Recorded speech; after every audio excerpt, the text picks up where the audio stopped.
বানাবো পালক পনির। পালংটা সেদ্ধ করে নিয়েছি, এর মধ্যে এটাকে পেস্ট করব। তার জন্য এর মধ্যে একটা টমেটো, 4টে কাঁচা লঙ্কা, একটা পেঁয়াজ,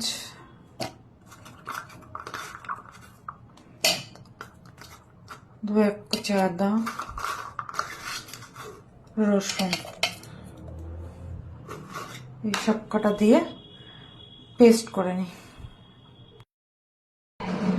তেল গরম হয়ে গেছে, এবার পনিরগুলোকে ভেজে নেব।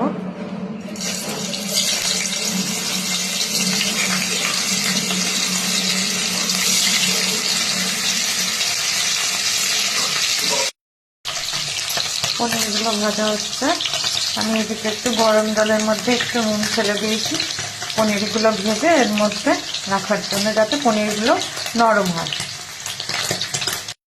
পনিরগুলো ভাজা হয়ে গেছে লাল লাল করে, এবার তুলে এটাকে আমি গরম জলের মধ্যে দিয়ে দেবো।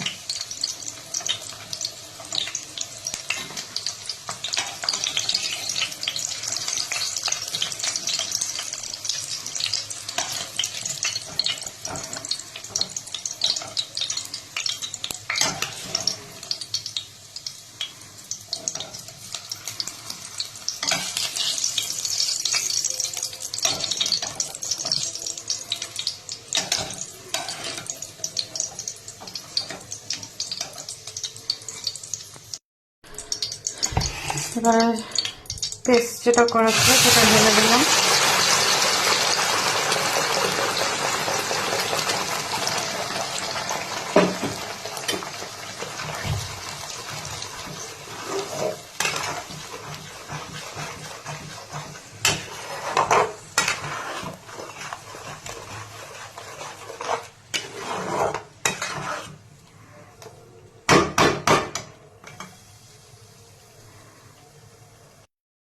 চলুন এবার এটাকে দেখে নেওয়া যাক কি অবস্থায় আছে। আদা হয়ে গেছে, এবার আমি পনিরগুলোকে দিয়ে দেবো। গ্যাসটাকে সিমে করে দিলাম, আমি পনিরগুলোকে দিচ্ছি। আপনারা চাইলে এর মধ্যে কসুরি মেথিও দিতে পারেন, কিন্তু আমি দেবো না, তার কারণ পালক শাকের একটা আলাদা গন্ধ আছে, সেই গন্ধটা কসুরি মেথি দিলে কেটে যাবে, তাই জন্য আমি দেবো না। আপনারা চাইলে দিতে পারেন, আর এর মধ্যে মিষ্টিও দিতে পারেন, কিন্তু আমি মিষ্টি দিইনি, যেহেতু আমি মিষ্টি খাই না।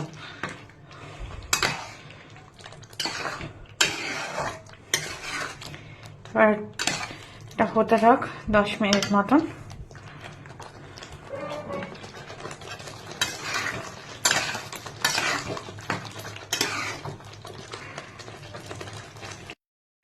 চলুন দেখে নেওয়া যাক কত দূর হলো।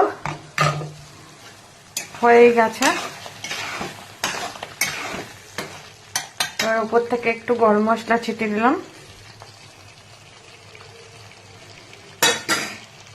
আর এক টুকরো মাখন দিলাম।